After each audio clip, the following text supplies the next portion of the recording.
வணக்கம்.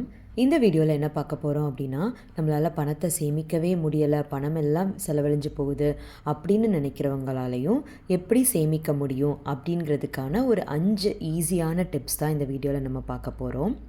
நம்ம எல்லாருக்குமே இருக்கிற மிகப்பெரிய கவலை என்னென்னா, என்னதான் வருமானம் வந்தாலும் நான் கரெக்டாக செலவழித்தாலும் எப்படியும் மாத கடைசியில் பணம் எல்லாமே செலவழிஞ்சு போகுது, என்னால் ₹1 கூட சேமிக்க முடியலை அப்படிங்கிற கவலை தான். அப்போது அந்த கவலையை போக்குறதுக்கு எப்படி நம்மளால் ஒவ்வொரு பர்சன்னாலையும் கொஞ்சமாவது எப்படி சேமிக்க முடியும் அப்படிங்கிறதுக்கு ரொம்ப பெரிய பெரிய விஷயங்கள்லாம் இல்லை, ரொம்ப சின்ன சின்ன விஷயங்களை எப்படி நம்ம ஃபாலோ பண்ண முடியும் அப்படிங்கிறதா இந்த வீடியோவில் நம்ம பார்க்கலாம். நம்ம சேனலில் பணம் சம்மந்தப்பட்ட பண சேமிப்பு, பண முதலீடு, இது மாதிரியான பர்சனல் ஃபைனான்ஸ் ரிலேட்டடான நிறைய வீடியோஸ் போஸ்ட் பண்ணிகிட்ருக்கேன்.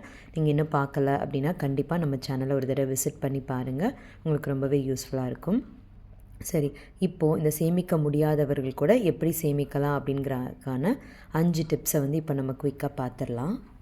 நம்ம சேமிக்கணும் அப்படின்னு நினைக்கிறதுக்கு முன்னாடி நம்ம மனசில் ஒரு விஷயத்தை நம்ம வச்சுக்கணும். அதாவது என்னாலையும் சேமிக்க முடியும் அப்படிங்கிற விஷயந்தான். அதாவது என்கிட்ட எங்கே காசு இருக்குது, அவங்கெல்லாம் அவ்வளோ நிறையா சம்பாதிக்கிறாங்க, அவங்களால மட்டும்தான் சேமிக்க முடியும், நான் இந்த சம்பளத்தை வச்சுட்டு நான் எங்கே சேமிக்க முடியும், என் லைஃப் எப்படி தான் போக போகுது அப்படின்னு நம்ம நினைக்கிறத முதல்ல விட்டுறணும். ஒரு பாசிட்டிவ் திங்கிங்கோடு நம்ம அதை அணுகணும். என்னால் முடியும், கண்டிப்பாக அது ₹1 இருந்தாலும் பரவாயில்ல, நான் சேமிப்பேன். அது நாள் கணக்கில், மாதக்கணக்கில், வருஷக்கணக்கில் அது பெரிய தொகையாக உருமாறும் அப்படிங்கிறத முதல்ல மனசில் நினச்சிக்கணும். சரி, இப்போது முதல் டிப் என்ன அப்படின்னு பார்த்திங்கன்னா, சின்னதாக நம்ம ஸ்டார்ட் பண்ணணும். அதாவது ஸ்டார்ட் ஸ்மால். நம்ம எடுத்த உடனே நான் மாதத்துக்கு ₹5000 சேமிப்பேன், மாதத்துக்கு ₹2000 சேமிப்பேன், அந்த மாதிரி இருக்கக்கூடாது. எங்கெங்கே சின்ன சின்னதாக நம்மளால் முடியுமோ அந்த விஷயங்களை சேமிக்கணும். என்னால் டெய்லி ஒரு ₹1 சேமிக்க முடியுதா, பரவாயில்ல, அப்படி ஸ்டார்ட் பண்ணுவோம். அப்போது ஒரு மாதத்தில் ₹30 நம்மளால் சேமிக்க முடியும். இது என்னடா காசு இது அப்படின்னு நம்ம நினைக்க வேண்டாம்.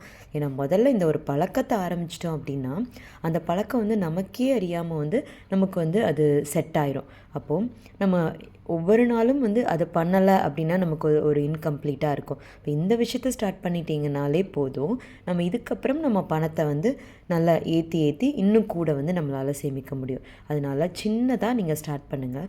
எதுக்காக அப்படி சொல்கிறேன் அப்படின்னா, சரி நான் டெய்லி நான் ₹200 சேமிக்கிறேன் அப்படின்னு சொல்லிட்டு நம்ம ஸ்டார்ட் பண்ணலாம். ஆனால் நம்ம பண்ணிட்டோம் அப்படின்னா நமக்கு நாட்கள் போக போக நம்மளால் செலவுகளை மீட் அவுட் பண்ண முடியாது.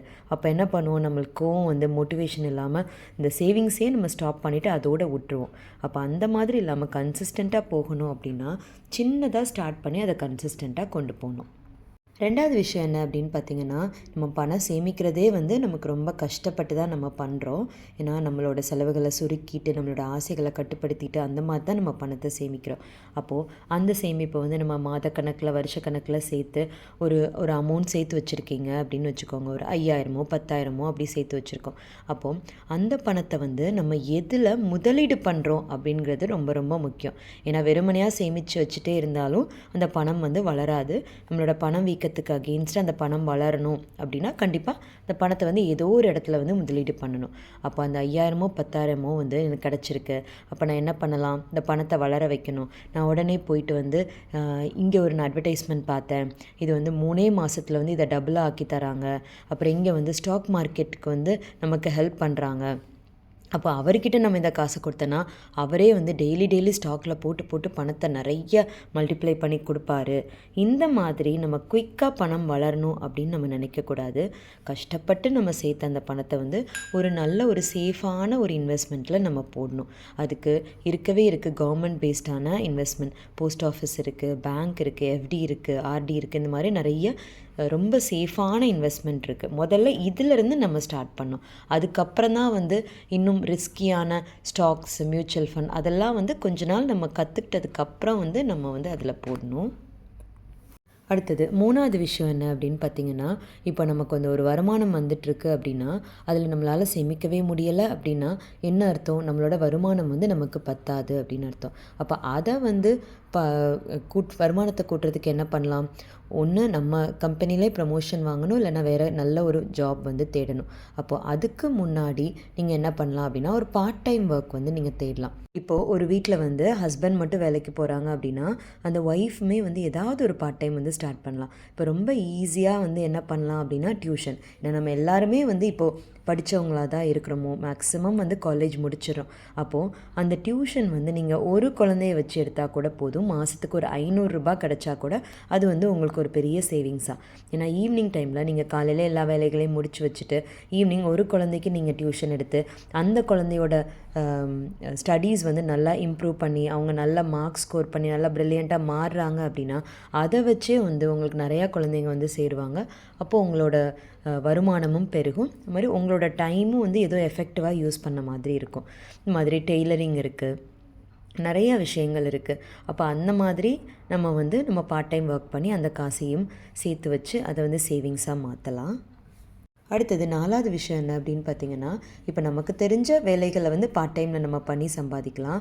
அதே மாதிரி அடுத்த விஷயம் என்னென்னா, இப்போ நம்மளுக்கு ஒரு ஜாப் போயிட்டுருக்கோம், அந்த ஜாபில் வந்து ப்ரமோஷன் வரணும், இல்லைனா வேறு ஜாப் ட்ரை பண்ணணும் அப்படின்னா கண்டிப்பாக நமக்கு அதுக்கு வந்து ஒரு ஸ்கில் தேவைப்படும். எனக்கு இந்த ஒரு டெக்னாலஜி தெரிஞ்சுது, இந்த ஒரு ஸ்கில் தெரிஞ்சுது அப்படின்னா கண்டிப்பாக எனக்கு ப்ரமோஷன் கொடுப்பாங்க, கண்டிப்பாக இந்த கம்பெனியில் என்னால் வேலை வாங்க முடியும் அப்படின்னு நமக்கு தெரிஞ்சுது அப்படின்னா அதை தைரியமாக நம்ம அந்த காசு செலவழித்து அந்த ஸ்கில்லை வந்து டெவலப் பண்ணணும்.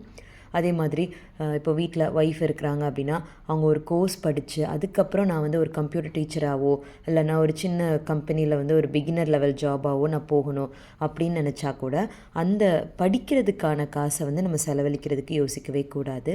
ஏன்னா இப்போ நம்ம ஒரு காசு போட்டு செலவழிச்சிட்டோம் அப்படின்னா ஃப்யூச்சரில் நமக்கு நல்ல ஒரு ஜாப் கிடைக்கும், நல்லவா நமக்கு ஒரு சேவிங்ஸாகவும் நம்மளால் சேவ் பண்ண முடியும். 5வது விஷயம் என்ன அப்படின்னு பார்த்தீங்கன்னா, அதாவது சேமிக்கிறது அப்படிங்கிறது வந்து நம்ம முதல்ல பார்த்தோம், ரொம்ப பெருசாக தான் சேமிக்கணும் அப்படின்னு கிடையாது, சின்னதாகவும் சேமிக்கலாம். அதே நேரத்தில் சேமிக்கிறது வந்து இந்த இடத்துல தான் என்னால் சேமிக்க முடியும், வருமானத்துலேருந்து தான் சேமிக்க முடியும், இல்லைனா நான் பார்ட் டைம் பண்ணால் தான் சேமிக்க முடியும் அப்படிங்கிற எண்ணத்தை நம்ம விடணும். எங்கெங்கே முடியுமோ எல்லா இடத்துலையும் நம்ம சேமிப்பு அப்படிங்கிற ஒரு கண்ணோட்டத்திலே நம்ம பார்க்கணும். இப்போ நான் வந்து காய்கறி வாங்குறதுக்கு ஒரு 100 கொண்டு போகிறேன்னா அதில் எவ்வளோ சேமிக்க முடியும்? ஒரு 10 ரூபானாலும் பரவாயில்ல. பெட்ரோல் போட போகிறேன்னா அதில் மிச்ச காசு வருது, அதில் கொஞ்சத்தை எடுத்து சேமிக்கிறேன். ஏன் அந்த மிச்ச காசை வந்து நான் வேறு எதுக்காவது செலவழிக்காமல் ஸ்நாக்ஸ் வாங்குறதுக்கோ அப்படி செலவழிக்காமல் அதை சேமிக்கலாம். இது ஸ்நாக்ஸ் வாங்க போகிறேன்னா கூட சரி, இந்த ஸ்நாக்ஸ் எனக்கு போதும், இவ்வளோ காஸ்ட்லியான ஸ்நாக்ஸ் வேண்டாம், இது போதும், அதிலிருந்து ஒன்று சேமிக்கலாம். இந்த மாதிரி நம்ம ஒவ்வொரு செலவு பண்ணும்போதும் அதில் எப்படி சேமிக்கலாம் அப்படின்னு பார்க்கலாம். அந்த செலவு மட்டும் கிடையாது, இப்போ நம்ம கண்ணுக்கே தெரியாத விஷயங்கள். இப்போ வந்து நம்ம ஒரு ட்ரெஸ்ஸு வாங்குகிறோம், அது நமக்கு தேவையா அப்படின்னு நம்ம பார்த்துட்டு அந்த மாதிரி வாங்கணும். அப்போ அதில் சேமிக்கலாம். அப்போ வீட்டில் நம்ம யூஸ் பண்ணுற பொருட்கள், அதாவது கரண்ட் பில் சம்மந்தப்பட்ட விஷயங்களையும் நம்ம சேமிக்கலாம். அதாவது இப்போ டிவி வந்து ரொம்ப நேரம் நம்ம வீட்டில் ஓடுது அப்படின்னா அந்த டிவி டைமை நம்ம குறைக்கலாம். ஒரு சர்டன் டைம் வந்து நம்ம ஃபிக்ஸ் பண்ணலாம். ஏசி ரொம்ப நேரம் ஓடுனா சரி, அந்த ஏசி டைமை நான் டெய்லி இவ்வளோ நேரம் அப்படின்னு நான் குறைக்கலாம். ஃபேன் ஓடுதுன்னா எல்லா ஃபேனையும் ஓட்டாமல் ஏதாவது ஒரு ரூமில் இருந்துட்டு ஒரு ஃபேன் அல்ல 2 ஃபேன் மட்டும் ஓட்டலாம். லைட்டு தேவையில்லாத இடத்துல ஆஃப் பண்ணலாம். இந்த மாதிரி நம்ம கண்ணுக்கே தெரியாமல் நம்ம நிறைய இடங்களில் செலவழிச்சிட்ருப்போம். அப்போ அதெல்லாம் குறைக்கிறதுக்கு எப்படி குறைக்கலாம் அப்படின்னு பார்த்து அதுலேயும் நம்ம சேமிக்க பழகணும். இந்த வீடியோவில் நம்ம சேமிக்கவே முடியாது அப்படின்னு நினைக்கிறவங்க கூட எப்படி சின்ன சின்னதாக ஆரம்பித்து சேமிக்கலாம் அப்படிங்கிறத வந்து ஒரு 5 ஈஸியான டிப்ஸ் பார்த்தோம்.